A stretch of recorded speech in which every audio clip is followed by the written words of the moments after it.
नमस्कार दोस्तों, स्वागत है आपका एसईओ युक्ति के एक और दमदार वीडियो में। गाइस, आज की इस वीडियो में मैं आपके साथ कुछ ऐसे 5 टिप्स शेयर करूंगा जिसके ज़रिए आप ब्लॉगिंग में और भी अच्छे तरीके से जो है काम कर सकते हैं। देखिए दोस्तों, ब्लॉगिंग में अगर आप आ चुके हो और अगर आपने इसको जो है अपने कैरियर की तरह चूज कर लिया है, तो मेरा आपको सिर्फ एक ही संदेश है, मेरा आपको सिर्फ एक ही बस कहना है कि आपको ब्लॉगिंग में कभी भी कंसिस्टेंटली एक तरह की इनकम नहीं होगी। इसका मतलब ये है कि ब्लॉगिंग में आज आपने अगर शुरुआती में मान लीजिए $200 कमा लिए, $300 कमा लिए, तो अगले महीने हो सकता है कि आपकी ब्लॉगिंग की जो मंथली पैकेज सैलरी आए वो आपका जो है $200 आए, या फिर $100 आए, या फिर जो है $1000 आ जाए। ठीक है, इट मीन्स ब्लॉगिंग में जो है कंसिस्टेंटली एक तरह की इनकम नहीं आती है। इसके लिए आपको जो है लगातार मेहनत करना पड़ेगा, तभी जाके आपकी जो है कंसिस्टेंट इनकम बनी रहती है।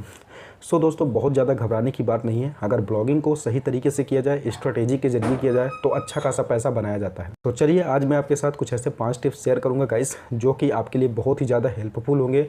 एंड ये 5 टिप्स आपको बहुत कुछ जो है ब्लॉगिंग के बारे में सिखाएंगे। सो दोस्तों, मैं आपके साथ सबसे पहला पॉइंट ये शेयर करता हूँ। अगर आप ब्लॉगिंग कैरियर में हैं तो सबसे पहली बात तो ये है कि अगर आप ब्लॉगिंग को शुरू भी करना चाहते हैं तो आपको जो है एक निच बेस्ड जो है ब्लॉगिंग करनी चाहिए। ठीक है, देखिए, एक निच बेस्ड जो ब्लॉगिंग होती है गाइस, वो बहुत ज़्यादा इंपॉर्टेंट होती है। निच बेस्ड ब्लॉगिंग में जो होता है, आप बहुत जल्दी जो है रैंक हो सकते हो और आप बहुत सारा पैसा भी बना सकते हो। ठीक है, बहुत सारे एक्सपर्ट्स और बहुत सारे ब्लॉगिंग जर्नी में जो बहुत ज़्यादा आगे आ चुके हैं, वो लोग अब खुद निच बेस्ड ब्लॉगिंग को जो है बहुत ज़्यादा सपोर्ट करते हैं, बहुत ज़्यादा रिकमेंड करते हैं। देखिए दोस्तों, इसको मैं छोटे से एग्जाम्पल के साथ अगर आपके साथ शेयर करूँ कि निच बेस्ड ब्लॉगिंग कितना इंपॉर्टेंट होता है, तो आप इसको इस तरह से समझो कि आपने कोई ब्लॉग बनाया, अगर आपने कोई वेबसाइट बनाई, ठीक है, अब उस वेबसाइट पे आपने बहुत मेहनत करके, बहुत बैकलिंक बना के, बहुत सारा एसईओ करके उस पर ट्रैफिक लेके आए। अब गाइस, अगर वो ट्रैफिक जो है आपका जो है मान लीजिए एसईओ का है, ठीक है, आपने वेबसाइट जो है एसईओ से रिलेटेड बनाया है, अब वो ट्रैफिक एसईओ से रिलेटेड आया, यानी कि आपके पास जो विजिटर्स आए वो एसईओ में इंटरेस्टेड है। अब बाद में आपने उस वेबसाइट पे मान लीजिए कोई दूसरा कंटेंट पब्लिश कर दिया, मान लीजिए कोई फूड का कंटेंट पब्लिश कर दिया। अब दोस्तों, मुझे ये बताओ कि जो लोग आपको एसईओ के लिए सब्सक्राइब करके गए थे, वो फूड का कंटेंट क्यों देखेंगे, वो फूड का कंटेंट क्यों पढ़ेंगे गाइस? वो आपकी ब्रांड को इसलिए समझते हैं क्योंकि आप एक पार्टिकुलर टॉपिक पे बात करते हो। ठीक है, जैसे आप नील पटेल का ले लो, वो जो है ब्लॉगिंग, डिजिटल मार्केटिंग, इन सब चीज़ों के बारे में बात करता है। सो नील पटेल को लोग सब्सक्राइब किए हैं, तो उनको हर बार जो है ब्लॉगिंग और इन सब चीज़ों की जानकारी मिलती है, डिजिटल मार्केटिंग की। सो इस तरह से उसके पास जो टारगेटेड कस्टमर्स हैं वो बहुत ही ज़्यादा डिजिटल मार्केटिंग और ब्लॉगिंग के हैं। ठीक है, इस तरह से जो है आपको जो है निच बेस्ड ब्लॉगिंग बहुत ज़्यादा हेल्पफुल हो सकता है अगर आपको ब्रांड बिल्ड करना है और आपको लॉन्ग टर्म के लिए सक्सेस चाहिए तो। सो गाइस, निच बेस्ड ब्लॉगिंग आपके लिए बहुत ज़्यादा हेल्पफुल होता है। सो इसके बाद जो हमारे पास जो दूसरा पॉइंट आता है वो है कैची हेडलाइंस। ठीक है, कैची हेडलाइंस, देखिए क्या होता है कि जब आप कंटेंट को पब्लिश करते हो तो कंटेंट में सबसे ज़्यादा इंपॉर्टेंट ये होता है कि लोग आपके कंटेंट को पढ़ेंगे उसके पहले वो हेडलाइंस देखते हैं। यानी कि आपने कंटेंट में क्या लिखा है वो आपकी हेडलाइंस ही बहुत ज़्यादा चीज़ों को डिस्क्राइब कर देती है। बहुत सारे लोग होते हैं गाइस जो लोग कीवर्ड स्टफिंग का इस्तेमाल करते हैं और हेडलाइंस में भी जाके बहुत ज़्यादा कीवर्ड्स का इस्तेमाल कर देते हैं। ठीक है, मैं मानता हूँ ये सब चीज़ें आपको रैंक करने में मदद करेंगी, बट आपके जो है यूजर एक्सपीरियंस को कहीं ना कहीं कुछ ना कुछ हद तक नुकसान भी पहुँचाती है। इसलिए आपको हेडिंग्स में जो है खास तौर पर जल्दी अगर आप कीवर्ड्स का इस्तेमाल कर रहे हो तो उसमें थोड़ा सा आप जो है एक लाइन में इस्तेमाल करो। इसका मैं आपके साथ थोड़ा सा बाद में डिस्कस करूँगा। मैं आपके साथ एक छोटा सा ग्राफ अभी लास्ट में डिस्कस करूँगा जहाँ पर मैं आपको बताऊँगा कि एक कैची हेडलाइन कैसे लिखी जाती है। ठीक है, और ये हेडलाइन लिखने के लिए जो है बहुत सारे एक्सपर्ट्स जो है इस तरीके को अपनाते हैं। सो आप लास्ट में देखिएगा, मैं उस तरीके को आपके साथ शेयर करूंगा गाइस।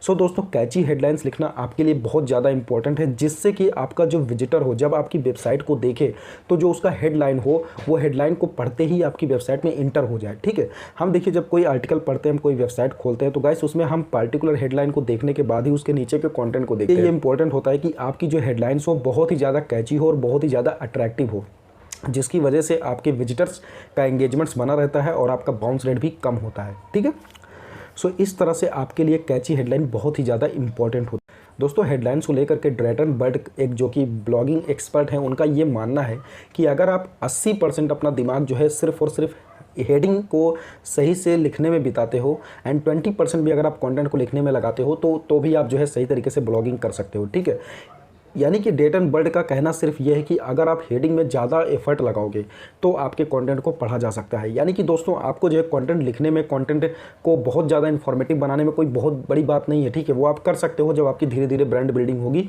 लेकिन आपको शुरू में अपने विजिटर्स का एंगेजमेंट बनाए रखने के लिए आपको जो है उनको कैची हेडिंग्स देना पड़ेगा, जिसकी वजह से वो जो है आपके आर्टिकल को पढ़ने पर मजबूर हो जाए, ठीक है।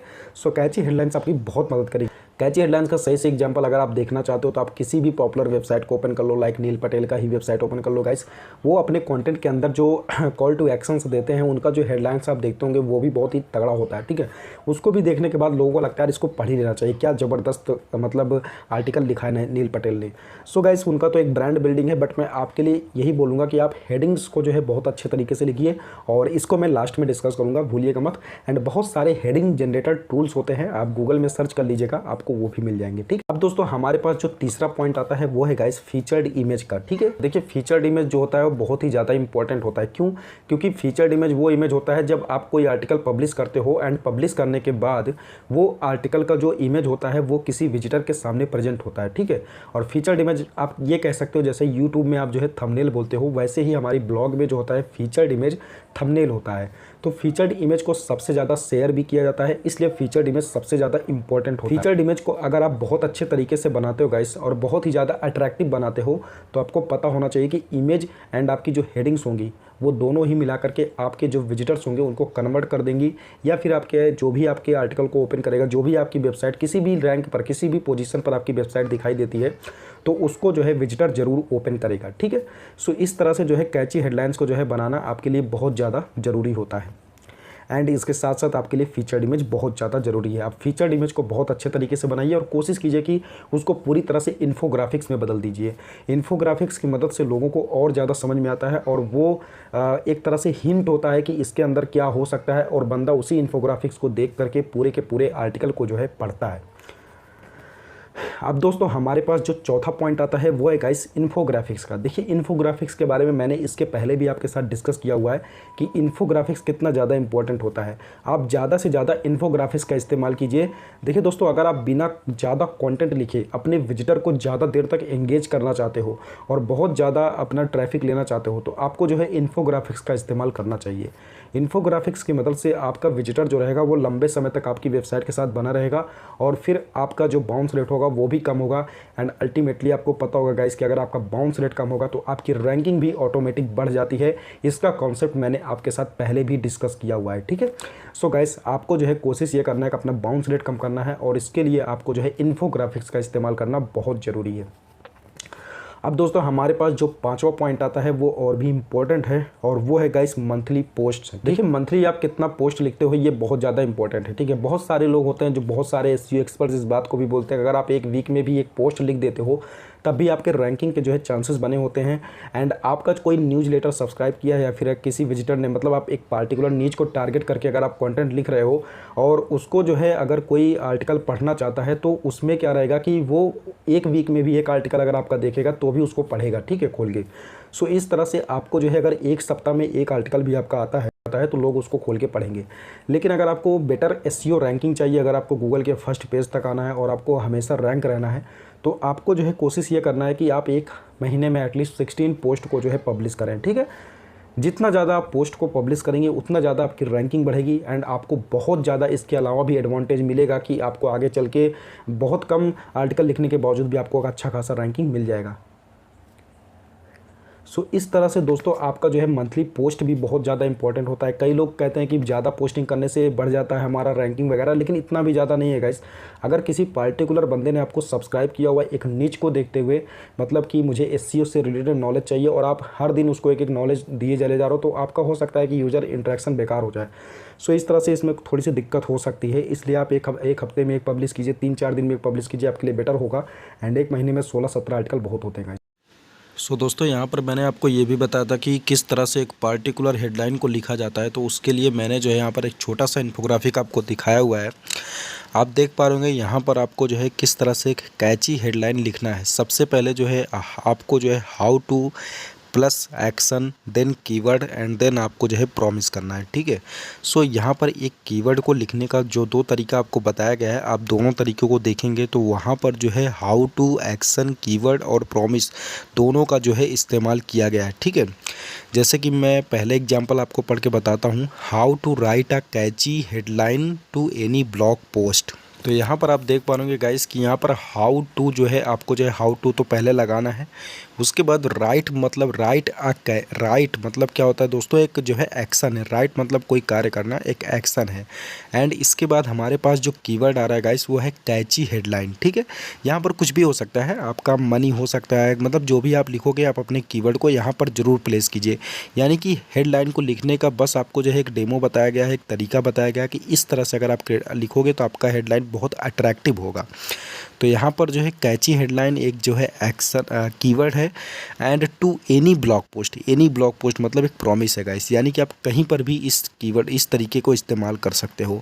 सो दोस्तों ये एक अच्छा तरीका है, मतलब एक अच्छे खासे हेडलाइन को लिखने का। आप इस तरीक़ों को अपनाइए, आप डेफिनेटली अच्छा हेडलाइन लिख पाओगे। इसके बाद आप नीचे वाला देख पा रहे होंगे तो लिखा होगा how to manage Instagram for business and get more followers. Guys यहाँ पर देखिए हाउ टू भी एक पार्टिकुलर हाउ टू है।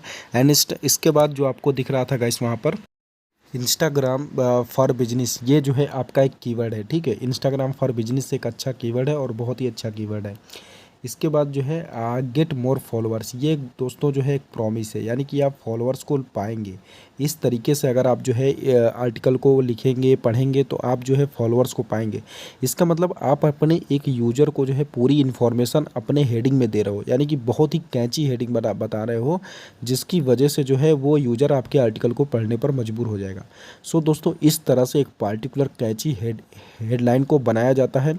अगर आप इस तरह से अपनी हेडिंग्स को बनाओगे, हेडलाइंस को बनाओगे तो डेफिनेटली आपके आर्टिकल्स को लोग ढूंढेंगे एंड आपके आर्टिकल्स को खोल के ज़रूर पढ़ेंगे। और इसी तरह से आपको अंदर जितने भी कॉल टू एक्शंस होंगे, जितनी सारी और आर्टिकल्स होंगी, उनका भी हेडिंग बनाना है, और जिसकी वजह से आपका सारा आर्टिकल ओपन होगा और आपका बाउंस रेट जो होगा कम होगा।